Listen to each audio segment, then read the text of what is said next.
Assalamualaikum warahmatullahi wabarakatuh. Halo, salam sehat. Perkenalkan, saya Dr. Gigi C. Daramanja dari Departemen dan Instalasi Radiologi Kedokteran Gigi dan Rumah Sakit Gigi dan Mulut Universitas Sumatera Utara. Pada kali ini, kami akan menjelaskan mengenai prosedur melakukan evaluasi mutu dan cara menginterpretasikan radiograf intraoral. Radiograf memiliki peran penting dalam kedokteran gigi karena mampu memberikan informasi yang tidak terlihat hanya melalui pemeriksaan klinis.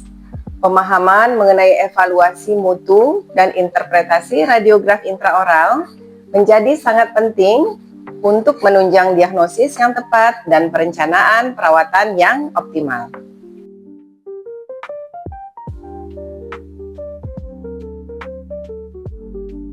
Radiografi intraoral merupakan teknik radiografi di mana film atau sensor ditempatkan di dalam rongga mulut. Radiografi intraoral terbagi tiga, yaitu periapikal, bite wing, dan oklusal. Jadi pada radiografi pertama yaitu radiografi periapikal, di mana ini menggambarkan teknik intraoral yang dirancang untuk memperlihatkan gigi secara individual beserta jaringan di sekitar apexnya. Setiap radiografi umumnya menampilkan 2 hingga 4 gigi dan memberikan informasi yang detail mengenai gigi yang serta tulang alveolar di sekitarnya. Pada radiografi periapikal terbagi menjadi 2 teknik. Yang pertama yaitu teknik paraleling, di mana menempatkan film sejajar dengan sumbu panjang gigi dan sinar X diarahkan tegak lurus terhadap keduanya sehingga menghasilkan gambar yang konsisten dan dapat diulang dengan akurat. Pada teknik bisetting, film ditempatkan dekat gigi, kemudian sudut antara sumbu gigi dan reseptor dibagi 2 secara imajiner untuk membentuk garis bisektor. Sinar X diarahkan tegak lurus terhadap garis ini sehingga panjang gigi pada radiograf sesuai dengan panjang sebenarnya. Indikasi utama pemeriksaan radiografi periapikal antara lain untuk mendeteksi adanya infeksi atau inflamasi pada daerah apikal, menilai karies serta kondisi periodontal, mengevaluasi trauma pada gigi maupun tulang alveolar, menilai keberadaan dan posisi gigi yang belum erupsi, serta memeriksa morfologi akar sebelum pencabutan. Selain itu, radiografi periapikal juga digunakan dalam prosedur endodontik, penilaian praoperatif dan pasca-operatif pembedahan apikal, evaluasi kista apikal maupun lesi lain di dalam tulang alveolar, serta menilai kondisi implan setelah prosedur operasi. Selanjutnya kita akan melakukan evaluasi mutu pada radiograf periapikal. Yang pertama, apakah objek tercakup dan terletak di sentral sesuai dengan tujuan pembuatan radiograf? Jawabannya iya, karena gigi 35 yang akan diinterpretasi tercakup dalam film dan terletak di sentral film. Kemudian, apakah terdapat tumpang tindih atau overlapping? Jawabannya tidak ada overlapping. Kemudian, apakah terdapat distorsi dan gambarannya jelas? Distorsi adalah adanya perbedaan ukuran dan bentuk dari objek asli dan objek dalam radiograf, dikarenakan ketidaksamaan perbesaran dari daerah yang berbeda pada objek yang sama. Pada radiograf ini tidak ada distorsi dan gambarannya jelas. Bagaimana dengan kontras, detail, dan ketajamannya? Untuk yang pertama, kontras yaitu perbedaan warna hitam, putih, dan abu-abu. Pada hasil akhir foto radiograf, membedakan radiopak pada tulang dan radiolucent pada jaringan lunak dapat terlihat dengan baik. Penilaian kontras pada radiograf ini terlihat cukup baik karena dapat membedakan radiopak pada tulang serta radiolucent pada jaringan lunak. Kemudian untuk detail, yaitu membedakan anatomi satu dengan yang lain, misalnya dapat membedakan enamel, dentin, atau pulpa. Pada radiograf ini, detailnya cukup baik karena dapat membedakan enamel, dentin, serta pulpanya. Untuk ketajamannya, yaitu kemampuan sinar X pada sebuah hasil foto radiograf untuk memperjelas tepi atau membedakan setiap objek atau anatomi yang ada. Pada radiograf ini, ketajamannya baik karena batas tepi struktur anatomi seperti enamel, dentin, pulpa, serta tulang alveolar terlihat jelas. Kesimpulannya, radiograf ini dapat diinterpretasikan. Cara menginterpretasi radiograf periapikal. Untuk yang pertama yaitu interpretasi mahkota pada gigi 35. Untuk densitasnya yaitu radiolucen yang berada di disto-oklusal hingga servikal dengan kedalamannya mencapai pulpa. Untuk interpretasi akar, yang pertama jumlah akarnya 1, jumlah saluran akarnya 1, bentuk akarnya lurus, densitas saluran akarnya radiolucen. Selanjutnya, untuk interpretasi membran periodontal dan lamina dura. Membran periodontal atau ligamen periodontal adalah jaringan ikat yang terlihat sebagai garis radiolucen tipis di antara akar gigi dan tulang alveolar. Sedangkan lamina dura adalah bagian tulang alveolar yang terlihat sebagai garis radiobak tipis yang membatasi ruang ligamen periodontal di sekitar akar gigi. Nah, pada radiograf periapikal ini, untuk interpretasinya pada membran periodontal yaitu menghilang pada sepertiga apikal, sedangkan untuk interpretasi lamina duranya menghilang pada sepertiga apikal. Nah, untuk interpretasi puncak tulang alveolar yaitu dalam batas normal karena masih 2 mili dari batas CEJ. Pada interpretasi furkasi, karena gigi 35 cuma ada satu akar, maka furkasinya tidak ada. Selanjutnya, untuk interpretasi periapikal dengan site atau lokasinya yaitu di sepertiga apikal akar gigi 35. Untuk size atau ukurannya lebih kurang 2 mm dengan shape atau bentuknya irregular dan simetrisnya yaitu asimetris, border atau batasnya tidak jelas dan tidak tegas. Konten yaitu radiolucen association yang tidak ada, kemudian kuantitinya unilokular. Kesannya yaitu terdapat kelainan di mahkota, membran periodontal, lamina dura, dan periapikal. Untuk suspek radiodiagnosisnya yaitu abses periapikal et causa necrosis pulpa dengan diagnosis bandingnya periodontitis apicalis. Jadi radiografi yang kedua ada radiografi Bite-Wing, yang dimana radiografi Bite-Wing ini mencakup mahkota gigi rahang atas dan rahang bawah serta alveolar crest dalam satu film. Jadi arah sinar diarahkan melalui ruang interproksimal dan sejajar dengan bidang oklusal, dan reseptor atau film ditempatkan sejajar dengan permukaan bukal dan lingual gigi yang ingin diperiksa serta tegak lurus terhadap arah sinar X. Jadi untuk radiografi Bite-Wing ini, indikasi utamanya dilakukan untuk mendeteksi karies interproksimal, untuk mendeteksi karies sekunder setelah direstorasi, dan menilai kehilangan tulang interdental dan area furkasi. Berikut adalah gambaran contoh dari radiografi Bite-Wing. Evaluasi mutu radiograf. Yang pertama adalah memperhatikan apakah objek tercakup dan terletak di sentral sesuai dengan tujuan pembuatan radiograf. Pada radiograf berikut ini, gigi-gigi sudah tercakup dalam film dan terletak di sentral film sesuai dengan tujuan pembuatan radiograf. Untuk yang kedua, pada radiograf ini tidak ada terlihat overlapping atau tumpang tindih pada gigi lainnya. Yang ketiga, terlihat tidak adanya distorsi dan gambarannya sudah jelas.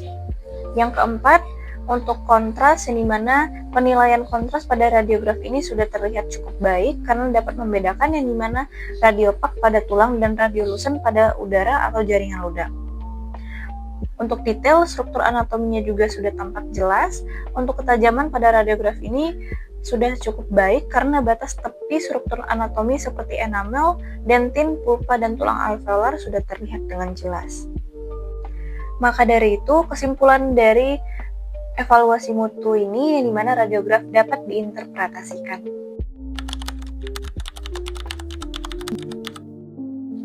Jadi yang pertama, untuk interpretasi mahkota, yang dimana terdapat gambaran radiopak di disto-oklusal mencapai dentin pada gigi 14, 45, terdapat juga gambaran radiopak di mesio-oklusal mencapai dentin pada gigi 15, terdapat radiopak di oklusal mencapai furkasi pada gigi 16, terdapat gambaran radiopak di oklusal mencapai dentin pada gigi 46 dan pada gigi 44 dalam batas normal. Interpretasi akar, yang dimana jumlah akar 3 dan radiopak di saluran akar distobukal pada gigi 16, jumlah akar 2 dan radiolucen pada saluran akar gigi 14, 46, jumlah akar 1 dan radiolucen pada saluran akar gigi 15, 44, dan 45. Interpretasi ruang membran periodontal, yang dimana terdapat kehilangan pada sepertiga cervical distal pada gigi 1/4, terdapat kehilangan pada sepertiga cervical mesial dan 2/3 tengah distal pada gigi 1/5, menghilang pada bifurkasi 2/3 tengah mesial dan distal pada gigi 1/6, dan terdapat kehilangan pada sepertiga cervical mesial dan distal pada gigi 44, 45, dan 46. Interpretasi lamina dura, yang dimana terdapat kehilangan pada sepertiga cervical distal pada gigi 1/4, terdapat kehilangan pada sepertiga cervical mesial dan 2/3 tengah distal pada gigi 1/5, terdapat kehilangan pada bifurkasi 2/3 tengah mesial dan distal pada gigi 1/6, dan terdapat juga kehilangan pada sepertiga cervical mesial dan distal pada gigi 44, 45, dan 46. Selanjutnya, interpretasi puncak tulang alveolar, yang dimana terdapat resorpsi pada sepertiga cervical distal pada gigi 1/4, terdapat resorpsi pada sepertiga cervical mesial dan 2/3 tengah distal pada gigi 1/5, terdapat juga resorpsi pada 2/3 tengah mesial dan distal pada gigi 1/6, terdapat resorpsi pada sepertiga cervical, mesial, dan distal pada gigi 44, 45, dan 46. Interpretasi bifurkasi, yang dimana bifurkasi pada gigi 1/4 tidak terlihat jelas, bifurkasi pada gigi 46 dalam batas normal, trifurkasi terdapat gambaran radiolucent pada gigi 16, dan tidak ada bifurkasi pada gigi 15, 44, dan 45. Maka, kesan dari radiograf bite wing ini di mana terdapat kelainan pada mahkota, membran periodontal, lamina dura, dan puncak tulang alveolar pada gigi 14, 15, 16, 45, dan 46. Terdapat juga kehilangan pada membran periodontal, lamina dura, dan puncak tulang alveolar pada gigi 44. Sehingga suspek radiodiagnosisnya adalah periodontitis kronis pada gigi 14, 15, 16, 44, 45, dan 46. Diagnosis bandingnya periodontitis agresif.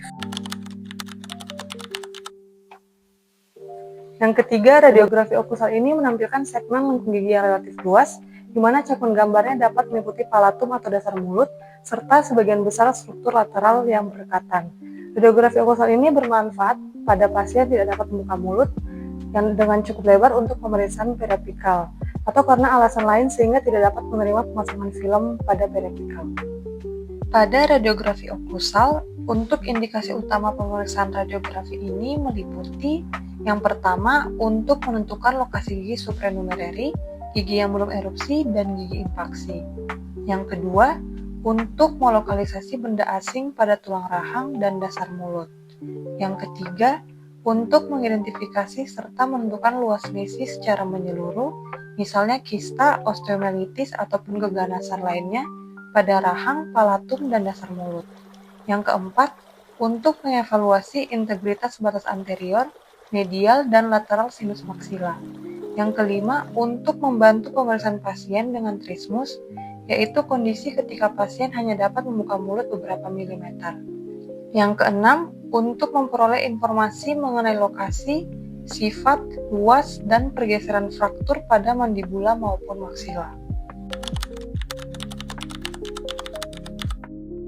Evaluasi mutu pada radiograf okusal rahang atas. Yang pertama adalah dengan memperhatikan apakah objek tercakup sesuai dengan tujuan pembuatan radiograf. Pada radiograf berikut ini, gigi geligi sudah tercakup dalam film yang meliputi gigi anterior posterior kedua sisi, lengkung gigi rahang atas, serta palatum sesuai dengan tujuan pembuatan radiograf. Yang kedua, pada radiograf ini tidak ada terlihat overlapping atau tumpang tindih pada gigi. Yang ketiga, pada radiograf ini terlihat tidak adanya distorsi dan gambarannya sudah jelas. Yang keempat, pada radiograf ini untuk kontras yang dimana penilaian kontras pada radiograf ini sudah terlihat cukup baik karena dapat membedakan yang dimana radiopak pada tulang dan radiolucent pada udara atau jaringan lunak. Untuk detail, struktur anatominya juga sudah tampak jelas.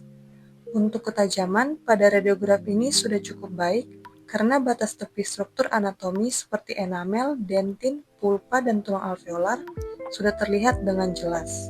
Maka dari itu, kesimpulan evaluasi mutu radiograf okusal pada rahang atas, yaitu radiograf dapat diinterpretasikan.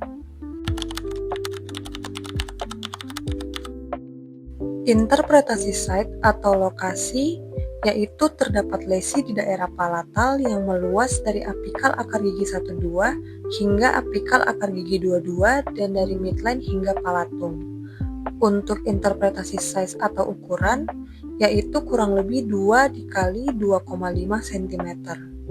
Untuk interpretasi shape atau bentuk, yaitu berbentuk hati pada bagian palatal. Untuk interpretasi simetri, yaitu asimetris. Untuk interpretasi border atau batas, yaitu berbatas jelas dan tegas. Untuk interpretasi konten atau struktur internal, yaitu radiolucent.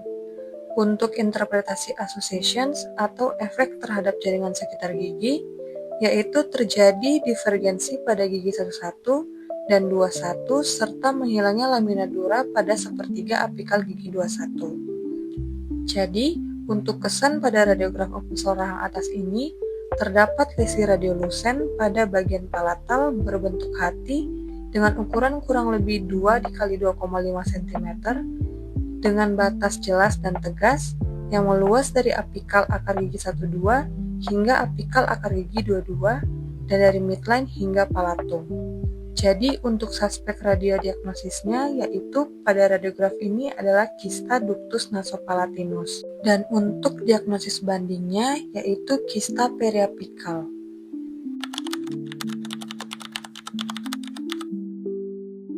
Evaluasi mutu pada radiograf oklusal rahang bawah.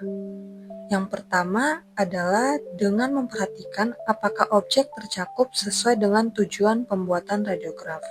Pada radiograf berikut ini, gigi gerigi sudah tercakup dalam film yang meliputi gigi anterior posterior kedua sisi, lengkung gigi rahang bawah, batas kortikal inferior, serta dasar mulut sesuai dengan tujuan pembuatan radiograf. Yang kedua, pada radiograf ini tidak ada terlihat overlapping atau tumpang tindih pada gigi. Yang ketiga, pada radiograf ini terlihat tidak adanya distorsi dan gambarannya sudah jelas. Yang keempat, pada radiograf ini untuk kontras yang dimana penilaian kontras pada radiograf ini sudah terlihat cukup baik karena dapat membedakan yang dimana radiopak pada tulang dan radiolucent pada udara atau jaringan lunak. Untuk detail, struktur anatominya juga sudah tampak jelas. Untuk ketajaman, pada radiograf ini sudah cukup baik karena batas tepi struktur anatomi seperti enamel, dentin, pulpa, dan tulang alveolar sudah terlihat dengan jelas. Maka dari itu, kesimpulan evaluasi mutu radiograf oklusal pada rahang bawah, yaitu radiograf dapat diinterpretasikan. Interpretasi site atau lokasi, yaitu terdapat lesi pada dasar mandibula setentang apikal gigi 45 dan 46. Untuk interpretasi size atau ukuran, yaitu kurang lebih 2 cm. Untuk interpretasi shape atau bentuk, yaitu irregular. Untuk interpretasi simetri, yaitu asimetris. Untuk interpretasi border, yaitu berbatas jelas dan tegas. Untuk interpretasi konten atau struktur internal, yaitu radiopak. Untuk interpretasi associations atau efek terhadap jaringan sekitar gigi, yaitu tidak ada.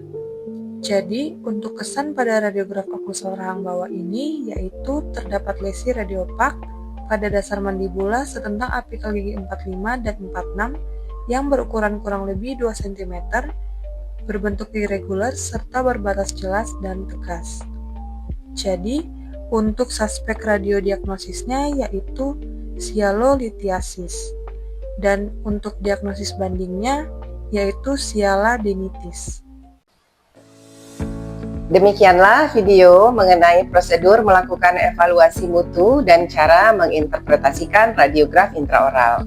Semoga video ini dapat berguna bagi kita semua, terutama mahasiswa yang saat ini sedang melaksanakan skills lab dan pendidikan profesi di Departemen dan Instalasi Radiologi Kedokteran Gigi.